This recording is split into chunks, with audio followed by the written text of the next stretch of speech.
Welcome back to TYT Sports. Continuing our NFL playoff discussion. Make sure to check out the Texans and the Chiefs playoff clip that should be going up in a little bit. We're going to be putting this one up first for you guys because the Steelers and the Bengals stole Saturday's entertainment, especially in the fourth quarter. There was 3 quarters of, as me and you're going to meet Taylor Jones in just a minute. He's back on for some more NFL playoff insight.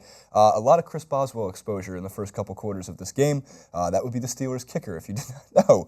But the quick scoring summary, second quarter, not until just about the 2-minute warning that the Steelers got on the board with 2 field goals heading into the half, 6-0. Boswell came out again, 9-0 for the Steelers with 10 in the third until Vontaze Burfict made maybe one of the best catches we've seen in a long time, at least in the playoff atmosphere type style. He caught it with his butt. We don't really know what a catch in the NFL is anymore. There's going to be a whole committee on the offseason deciding on what a catch is and what it isn't.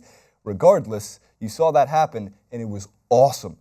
Catching with your butt. Way to use your head. We knew Vontaze Burfict as well as Antonio Brown are 2 guys who can make historically great catches. You see it happen in real time, and you go, hold on, run that back.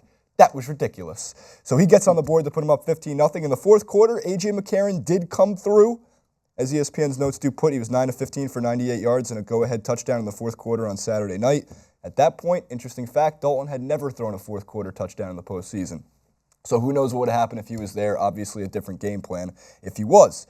But then all hell breaks loose, if you will. Jeremy Hill's 1-yard run, it's 15-7. Mike Nugent kicks a field goal, it's 15-10. A.J. Green finally gets on the board with a 25-yard pass from A.J. McCarron. Can't get the 2-point conversion. And then we have Vontaze Burfict come into the game. We see the personal foul calls. There's fighting on the sidelines. There's fighting on the field. Let's get into this, Taylor. Let's start from the beginning, though. What went right for the Steelers in the first half, or I should say first 3 quarters, and then what did the Bengals do to really turn that around in their favor? Yeah, well, it was interesting. If you talk about what team would be favored in a smash-mouth, ground-and-pound, heavy rain game, you'd point to the Bengals. Mm-hmm. Jeremy Hill, Giovanni Bernard against Toussaint and Jordan Todman. The 2 of them had 22 touches combined in the regular season. Of course, Cincinnati is going to be favored in that battle. No, at halftime, 54 yards for the Steelers on the ground, -2 for the Bengals. Mm-hmm. I think that was a huge missed opportunity for Cincinnati in the first half. And Pittsburgh's third down defense. I mean, Cincinnati had 2 first downs in the entire first half. Going back to their Week 17 game against Baltimore, they were 0 for 9 on third down. Mm-hmm. They start this game 1 for 7. I mean, they're not on the field long enough for A.J. McCarron to even get in a rhythm. I mean, we're talking about a guy with 3 starts, and he's going 3 and out, 3 and out. That's a tough assignment for a young quarterback. And then, obviously, like you said, all hell breaks loose. But these are 2 teams that are very familiar with one another. It was almost like a heavyweight bout. We're going to spar for a little bit, see what the other one's going to do. Does the other one have a wrinkle that I haven't seen yet? Right. And then it's going to play out in the second half. That part of it really didn't surprise me, but the shenanigans surely did. Yes, and of course, if you look at the headlines today, it's very dominated by Vontaze Burfict and Adam Pacman Jones. So Adam Pacman Jones went on, it was called a not safe for work rant on social media. You can take a look at that here. Fucking refs did a horrible fucking job. You got fucking Jerry Porter in the middle of the fucking field talking shit to everybody, and then when somebody say something to him, he don't even supposed to be on the fucking field. All right, I'm good now. I've had my 10 minutes. But I still don't believe I should have got a flag for talking to a coach that's on the field behind the huddle. That's my opinion. And also followed that up a couple hours later with saying it was his 10 minutes of, he was heated after the game. Again, my take from that basically was that he was really just mad at himself and he took it out on social media, which is never a good equation, and athletes should really learn from that because you can get yourself into more trouble afterwards. But it seemed like Joey Porter got to Adam Jones on the sideline. That's caused a penalty there, and that also followed Vontaze Burfict. Now, this is the biggest question of the entire clip. Taylor, did you think that was a dirty hit, and did they get the call right? Well, yeah, there's a lot to talk about in just this short segment, but I absolutely think Vontaze Burfict had the opportunity to pull back on Antonio Brown. And I think if you even look at his discussion with the official after he threw the flag, he's going like this: I hit him with my shoulder. Well, you can't hit anyone in the head, whether it's your shoulder, your elbow, your head. You cannot target another player's head as a defenseless player. So for him to say, I was pulling back or it wasn't my intent, I'm just not buying that. His reputation precedes himself. I don't think he's going to win the benefit of the doubt. But to me, I don't think the Steelers can just ride off into the sunset with no blame here. Yeah. We're talking about earlier in the game, a coach, Mike Munchak, had literally pulled Reggie Nelson onto the sideline as he ran into him. Then Joey Porter, what's he even doing on the field? Right. This is an outside linebackers coach that claims he's going to check on Antonio Brown. And I'm not sure or certain of this, but I believe there's some sort of rule that says a coach can't go beyond the near hash to his sideline. And and that might even be for a head coach. I don't know. An assistant coach has no business out there. He's not medical staff. He shouldn't be out there checking on Antonio Brown anyway. So I think Cincinnati's getting a lot of the blame here, rightly so. Those were two boneheaded plays by Burfict and Jones. But I don't think the Steelers can just sit back and say, hey, man, I had nothing to do with it, because they were dirty too. You just highlighted one, I should say more than one, but one clear point that I like to go back to Burfict real quick is that, yeah, you can't, he's pointing towards his shoulder, and you can't target with any part of your body towards the head. And that's what it didn't seem like was getting through Vontaze Burfict's head at that point. And to go over to Joey Porter, like I said, as I mentioned before, still getting into head Adam Pacman Jones, but you're also right about that.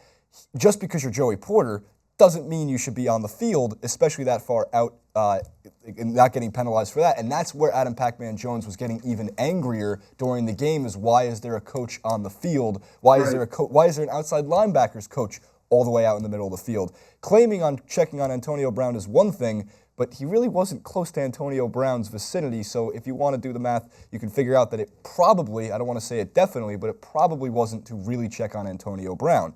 The other side of it, and this came from a couple of the guys over at Yahoo Sports, was the argument of if Antonio Brown just got up and walked off the field or got up immediately, would they have called the personal foul or the dirty play? Possibly not. But the reality of it was, and this is what like some of social media was driving me crazy, was the reality was he has a concussion. That's now a fact. He was down. You saw him kind of go limp in the head or limp in the eye, like his eyes rolled back, and he goes down. It was a dirty hit. You got to get penalized for it. Anytime you see arms go up like this and just lock up on you, you're out. You're out. I mean, there's no like, oh, I'm going to lay here and try and draw a penalty. That's not going through your head as a player. It was a dirty hit. I mean, there's no, and even if it wasn't dirty, it's still illegal by the by the rules. So by the book, you can't do it anyway. So that was 15 yards. But it wasn't just those 15 yards that were such a big deal, because that extra call on Pacman Jones caused it to be 30, so then they have not a chip shot field goal in a playoff game. Any field goal from any distance is going to be risky with that much on the line. But there's a major difference between a 35-yarder and a 52-yarder. Because a 52-yarder, you got to get that lower angle on the kick, and there's always a chance for a block or anything else in their favor. And of course, with that weather, it was not the easiest. Granted, Chris Boswell knocked four of them in. You talked about the Steelers kicker having such an important impact in the game early, even. Let's remember, this is the fourth kicker that's kicking field goals for the Steelers this year. They led the league in two-point conversion attempts. It's not like anything was a given for a Steelers kicker. Forget the weather. The weather is going to make it hard for anybody, but nothing is a given for a kicker for the Steelers. And you're absolutely right. One personal foul with no timeouts left is one thing, but then when you go to the 35-yarder, that's like that's an extra point essentially in today's NFL. Yes, 100% agreed on that one. So also before we go, they, of course, again, back to the Burfict hit. Not too long before that, Gio Bernard was basically hit on a head-to-head hit, and he went limp as well. And that, I mean, again, it was a very physical game, right? And we know that. And we've seen it. You know, I got a little upset earlier this NFL season when I think it was Ricardo Lockett who went down with the Seahawks. It's tough to watch that happen, especially twice in the same quarter.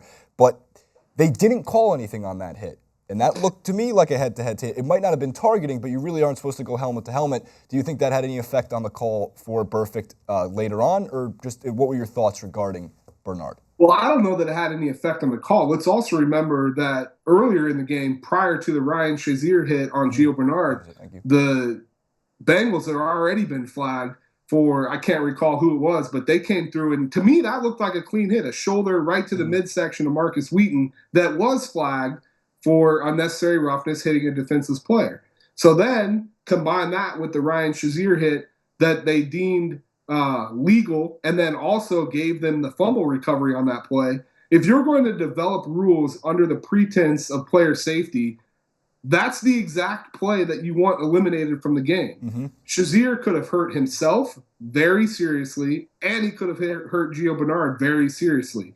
Now, by rule, and it's funny because, and I hope we have enough time here, but these networks have these rules experts, Mike Pereira, Mike Carey, Jim D for ESPN, and you follow all these guys on Twitter, and they never agree. So how do you expect the refs on the field to know the rules when these guys that don't have the pressure of making the call in a certain amount of time can't even agree on Twitter? So by rule, I would call that a foul. You're launching, you're hitting with the crown of your helmet. That was outlawed 2 years ago. But then they said he wasn't defenseless. But to me, it didn't matter. You can't hit with the crown of your helmet. So now fast forward to the Burfict hit. I don't know that it made a difference in the call they made, but I think it surely made a difference in Burfict's intention. I think it was like a major league pitcher. You hit my guy, I'm hitting your guy. Yeah, that's actually a great comparison too. And, it got the best of him. And then, Pacman runs in on Porter. You dance to the devil, you're going to get burned. I mean, these guys had red flags since he's brought these guys in. And for the most part, they've done well. But at some point, it's like a ticking time bomb. These guys are going to go off. I agree with you there, Taylor. And look, what I was going to mention was consistency. It's new. These player safety rules are pretty much newer to the NFL. And as you mentioned, when they go to Twitter, they don't even agree. So as each season goes by, there's more tape to study, and there's going to be bad calls and there's going to be good calls. They're going to call it the no fun league for certain reasons. But they just got to get more consistency with it. They're never going to be 100% right through an entire season of play, especially when it comes to the playoffs when every frame is broken down from every single game, especially those type of hits. So hopefully they work it out in the offseason. They look over the tape. They figure out what to do better with player safety rules, and they protect them. It's the NFL. We do know at this point that there's going to be concussions. We know that there's going to be guys, unfortunately, on the field in the way that Gio Bernard and Antonio Brown were on Saturday. Regardless, it is the playoffs. We do love watching it. It kills me inside to watch these guys get hurt, but we do love watching it for a certain reason. And ratings will be up again next week. And of course, I'll be up again next week in about an hour. I'm going to be up again watching right on the couch to be checking out the NFC games. But so the Steelers with maybe a little bit of a hobbled Ben. And now I do get to some things this clip. We do have to wrap it up. We know Big Ben came back after the shoulder. He couldn't really throw with it. But we were talking a little bit before. Big Ben with a hobbled shoulder, I should say, or a little bit bum shoulder. Probably better than Landry Jones at any point. And, of course, Jeremy Hill's fumble. Just wanted to throw that in there real quick as well because it was a great strip. I mean, he ripped that ball right out of his hands, and it was a huge deal because that game really was over if they could hold on to the football at that point. Regardless, the Steelers head into Denver to face the Broncos, and they're awaited by either a Peyton Manning, Brock Osweiler combination. We won't really know until game time. We see how it goes. But Steelers-Broncos should be a great game. It's next week. We're excited for it, and we'll see you again next week, Taylor, when we have you back on for that as well. Make sure to comment below. The big question was Burfict at 30, Adam Pacman Jones. Everything in this game. Gio Bernard. Chris Boswell with 2 thumbs up for his 4 for 4 from the for field goals. AJ Green, everything, man. You can talk for hours on this game. Make sure to comment below and make sure to like, favorite, and subscribe. Lastly, make sure to come and watch us watch the Super Bowl. First Sunday in February. We'll be excited to come at that point. Who knows? Maybe one of the teams we talked about today will be there in a couple weeks. We'll see you next time.